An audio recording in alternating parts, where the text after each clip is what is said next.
Hello again, everybody. Well, today we are back at the Tennessee Valley Railroad Museum, and we are going to do a little bit of a trip.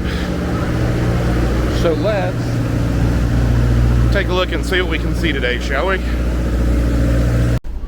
Now, while it is very hot today, they've run in mostly closed cars. There is an open area, and that's where we're going to be today.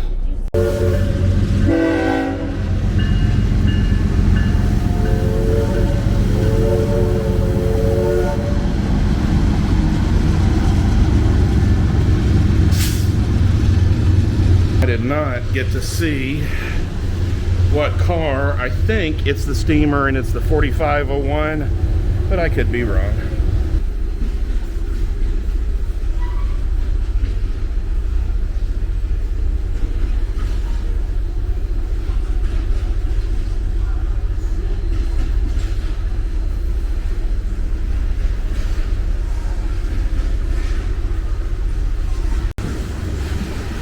It is interesting that there's a working rail line right next to the Tennessee Valley Railroad Museum.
I don't know if you can see this, but we're driving through the ash, so it's like an original experience with the steam engines.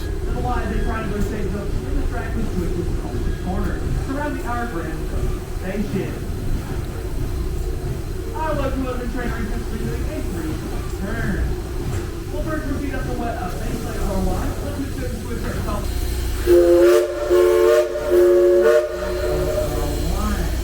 Your train is Andrew is still in the rear bar train. Your train is instructed to be engineered.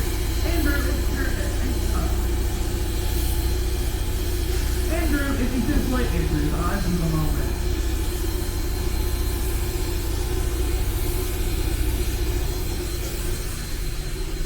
I'm going to get on this other side. That window has been in the sun for a while and is catching a lot of residual heat.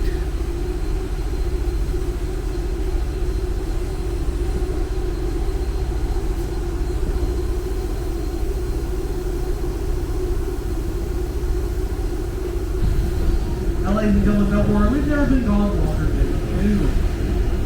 And we'll try our very best to have you back.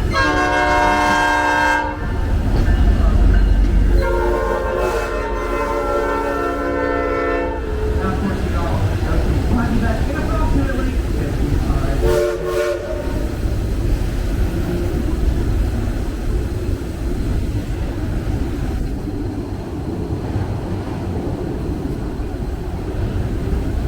All the reverse around the east lane are wide. And by make sure you keep and look out to the right side of our train for a crossing embankment. If you want to see what the rest of the museum looks like, you can always go back through my older videos. I've got 2 older videos showing what this museum looks like and what they've been doing.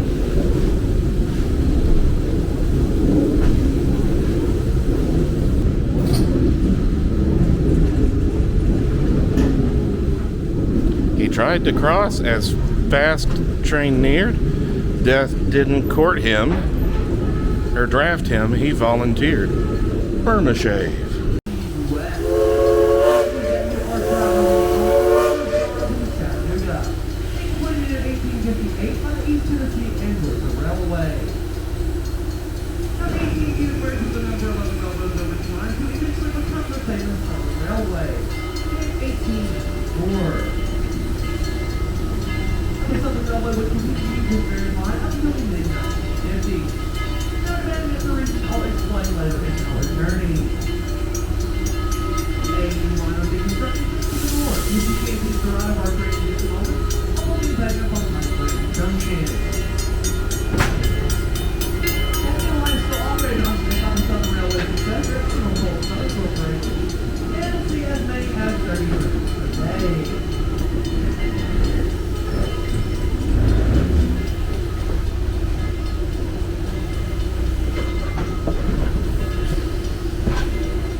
Say goodbye to the Grand Junction for now.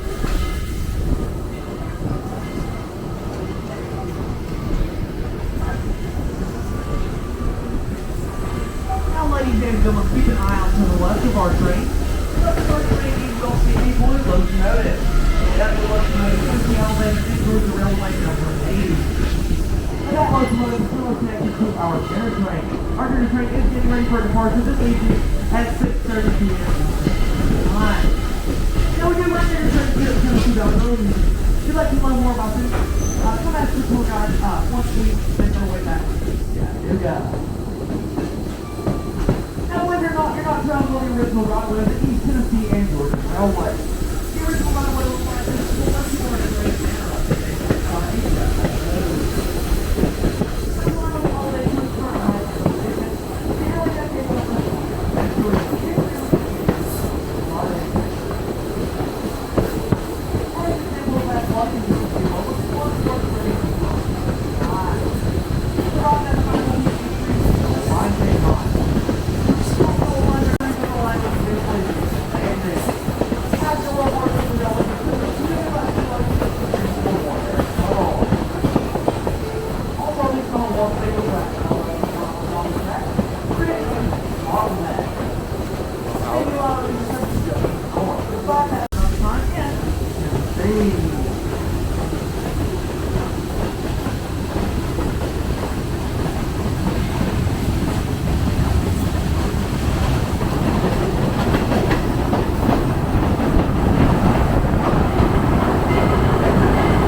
demonstration.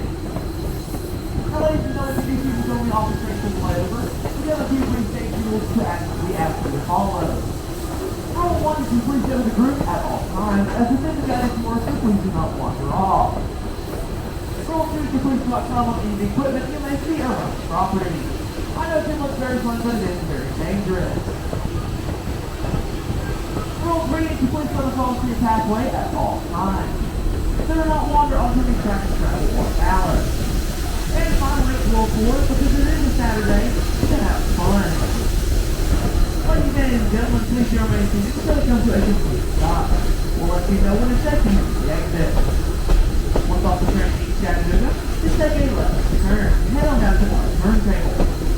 Once everyone is gathered on the turntable, we will begin our demonstration. So once again, please show me until we come to a complete stop.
I don't know if you can see in the background there, but way back in the background is the older incline that I grew up with when I was a kid.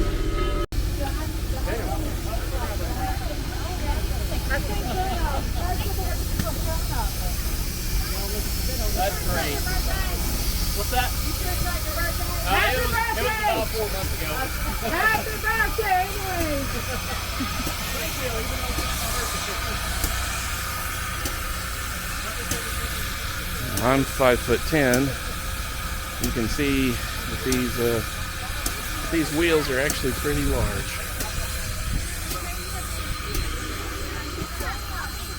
And then we will be going over here.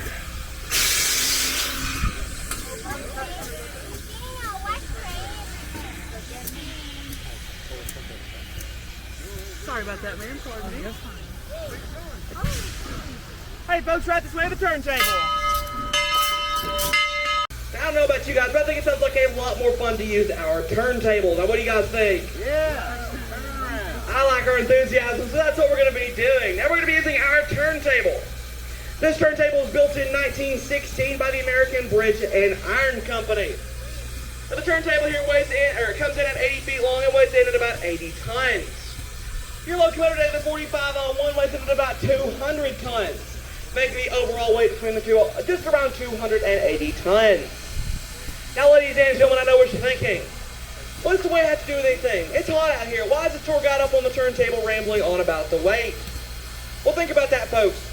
Between the locomotive and the turntable, that's 280 tons worth of steel. It makes Christ know that all 280 tons of this turntable and locomotive would have originally been turned by hand. Upon completion in 1916, it would have been built as an Armstrong table. It would have been a set of poles extending from each corner of our turntable. It would have then taken at least 4 people to completely turn this turntable around. Now, luckily enough for you guys today, I'm not going to be asking for any volunteers, as we're going to make one gentleman do it. And that one gentleman is your conductor, Travis. Now, everybody say hi, Travis. Now, everybody say thank you, Travis. Thank you, Travis. Now, Travis is going to be pushing all 280 tons of this turntable by himself. Now, Travis, do you think you can do it? He said sure, so we're going to let him try. Now, ladies and gentlemen, believe it or not, Travis will be able to turn this turntable all by himself using only one finger. That one finger is going to initiate a 25 horsepower electric motor. And it's your locomotive with a 45 Pennsylvania. It was built for use as a freight locomotive on these Southern railways. We've operated on the Southern in freight service. Now, it is a 282 MS class Mikado locomotive, and 282 refers to its wheel arrangement. It has 2 small pilot wheels in the front of the locomotive, 8 large driving wheels, and 2 wheels here under the cab.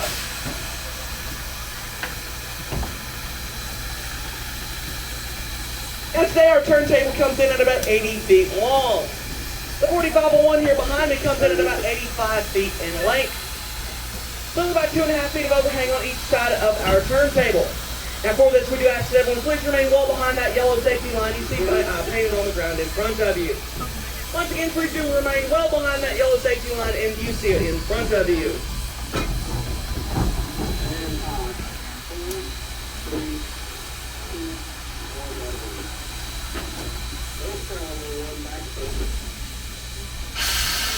Now, because of the 4501, we do have to size, we do have to slot this locomotive perfectly on our turntable, or we won't be able to turn anywhere.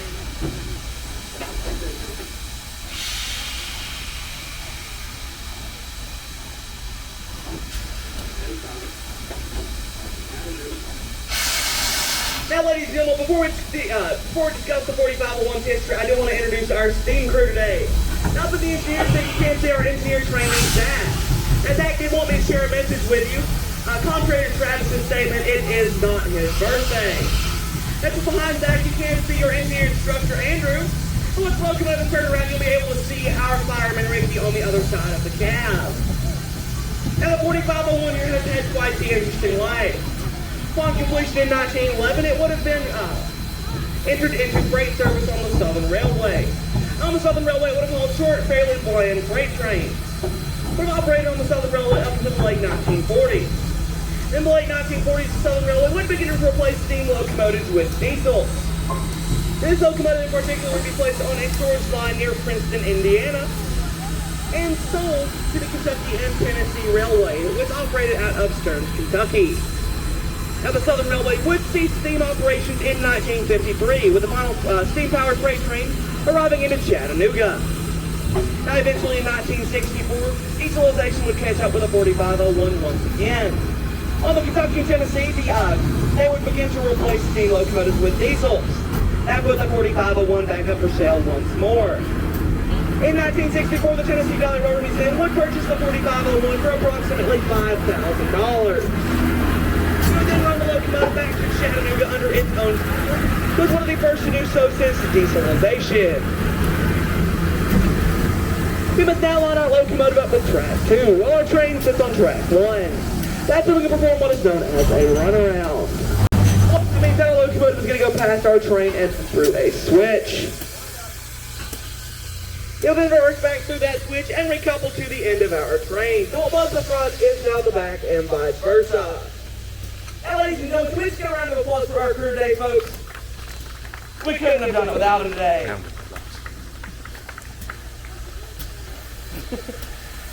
And now we'll conclude our turntable demonstration. For those that would like, you can now follow me back to our back shop or the next segment of our tour. If you know which is the back shop, you can record the train at this time. But for those that would like, our back shop will be right this way. Well, say goodbye to the yard. We're heading back to Grand Junction.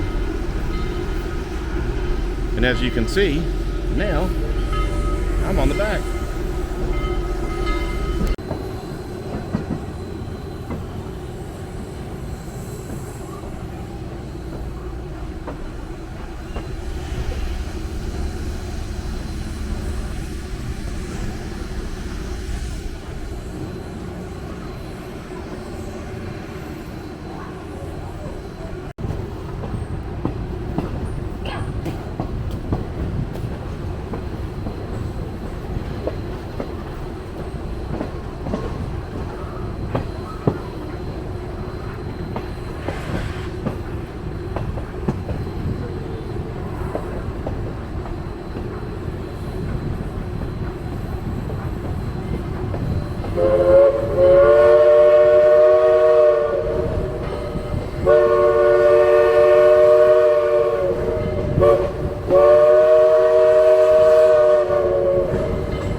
One cool thing about the Tennessee Valley Railroad Museum is they can stick some of their things on these little side tracks. That way they've got storage for them.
One in South Africa as well. Nice, high speed. Yeah, it was they only had one, just the one that they really hot called. You know what though? I mean, if you got long distances to cover, you need to go faster.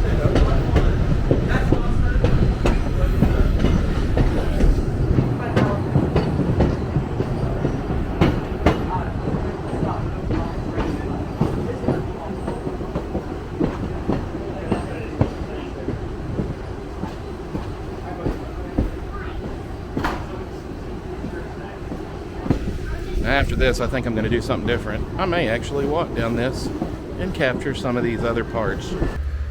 Now, independently of the museum and all that, they do have this neat little hiking trail and picnic area over in this area. What we're going to do is we're going to walk down and follow the rails a little bit and take a little bit closer look at that really intricate set of bridges where multiple lines and a creek run through the area.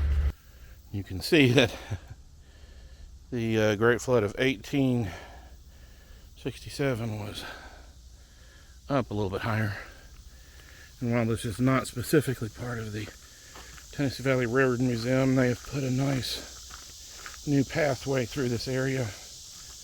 I cannot remember the name of this trail, but it is pretty impressive. So you can see the section right here that's closest to us is the Tennessee Valley Railroad Museum's section. And then over there, you've got multiple other sections. We'll take a brief look over here.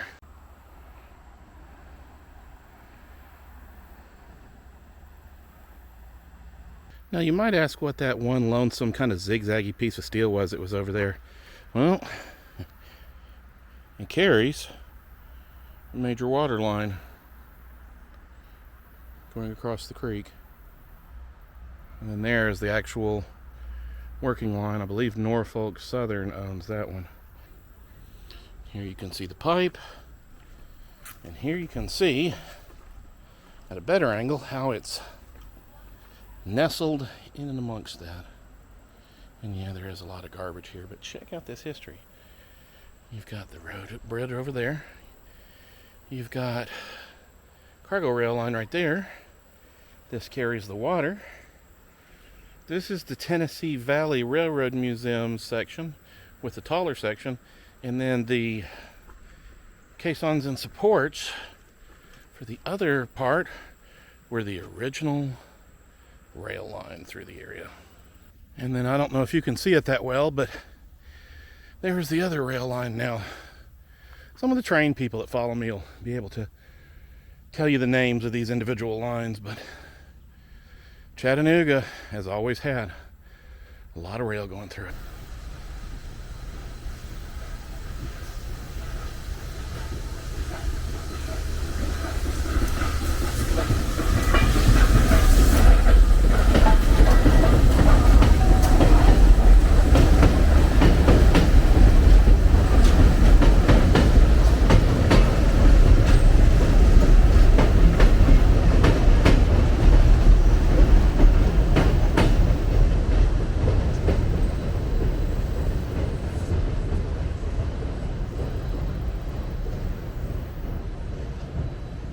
Well, everybody, that's all there is.